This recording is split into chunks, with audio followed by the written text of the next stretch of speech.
एक सत्राजित नाम का राजा था। राजा सत्राजित के पास श्यामंत के नाम की मणि थी। राजा के पास इतनी सुशोभित मणि थी जिसकी कोई सीमा नहीं थी। सत्राजित नाम के पास श्यामंतक नाम की मणि, श्यामंतक नाम की बड़ी सुंदर, कई टन सोना दिया करती थी, प्रतिदिन कई टन सोना दिया करती थी। भगवान ने एक दिन किया सत्राजित को बुलाया। सत्राजित से कहा, भैया जो ये तुम मणि का उपयोग करते हो ये कई टन सोना दिया करती है, एक काम करो इस मणि को हमें क्यों नहीं दे देते। सत्राजित ने मना कर दिया, महाराज हम क्यों दें, हमारी मणि हमारे पास है, तुम कौन होते हो, तुम्हारा क्या अधिकार है इस मणि को ले जाने का, और हम तुम्हारी मणि में सम्मिलित नहीं हैं। जब सत्राजित की इतनी बात को सुना तो भगवान ने कह दिया, ठीक है भैया, तुम्हारा मन है, तुम्हारा मत है, तुम्हारा अधिकार है, प्रत्याधिकार है, मैं तुम्हारी बात को स्वीकार करता हूं।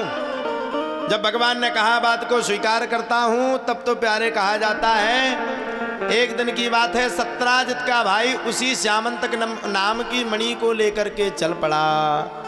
और जब सत्राजित का भाई श्यामंतक नाम की मणि को लेकर के चल पड़ा तो उसके ऊपर जंगल में बाघ ने प्रहार किया, और बाघ के प्रहार के कारण,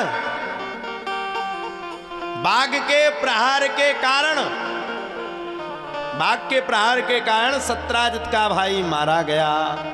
सत्राजित ने सारे नगर में शोर कर दिया, ये जो द्वारकाधीश भगवान कृष्ण है इसने बड़ा ही मेरे साथ अन्याय किया। सबने पूछा, भैया क्या अन्याय हुआ। अरे बोले इसने इतना अन्याय किया जिसकी कोई सीमा नहीं। बोले क्या अन्याय किया। अरे बोले भैया इसके अन्याय की तो पूछो मती, इसने मेरे भाई को मरवा डाला, उस मणि को रख लिया। अच्छा आपने कोई अत्याचार किया ना हो, आपके ऊपर वो अत्याचार मना जा रहा हो तो बुरा तो लगेगा भाई। भगवान को भी बड़ा भयंकर बुरा लगा, भैया मैंने ये काम किया ही नहीं, और इतने बड़े अत्याचार में मुझको मरा जा रहा है, ये तो कष्टदायक है।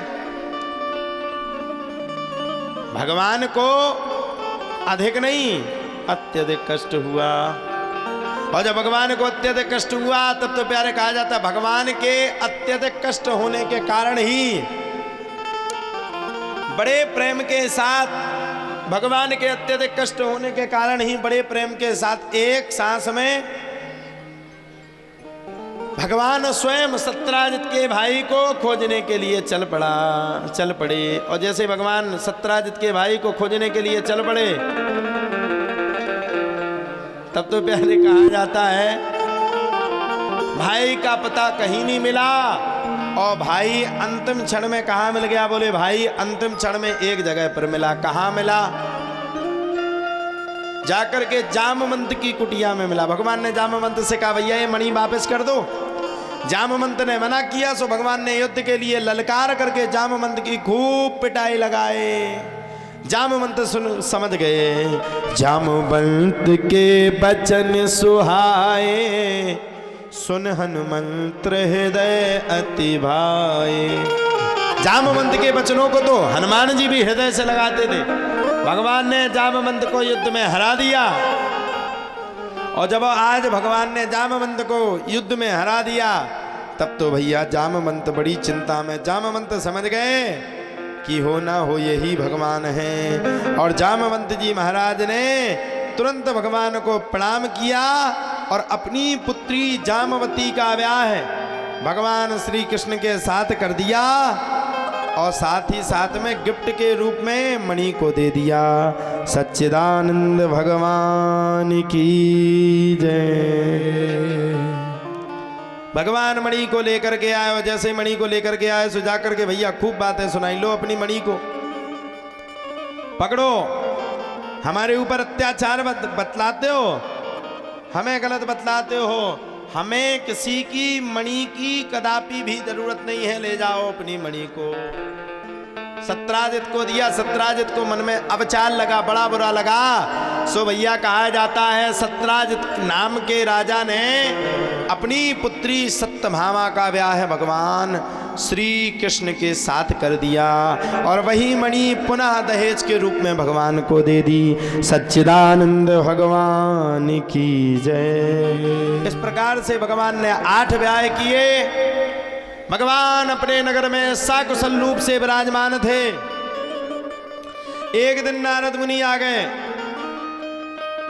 और नारद मुनि ने संपूर्ण कथा को भगवान से कहा। जैसे ही नारद मुनि ने संपूर्ण कथा को भगवान से कहा कि एक भौमासुर नाम का राजा है, उसने आपके 16,100 पटरानियों को बंदी बना करके रख लिया है और उस राजा के अवमान को तोड़ने के लिए हमें क्या करना है? बोले उससे आप युद्ध करो। भगवान सत्यभामा को साथ में ले जा करके भौमासुर से युद्ध किए, उसका अंत किए। और जैसे ही भौमासुर से युद्ध किए, उसका अंत किए, वैसे भैया कहा जाता भगवान ने 16,100 पटरानियों के साथ ब्याह किया।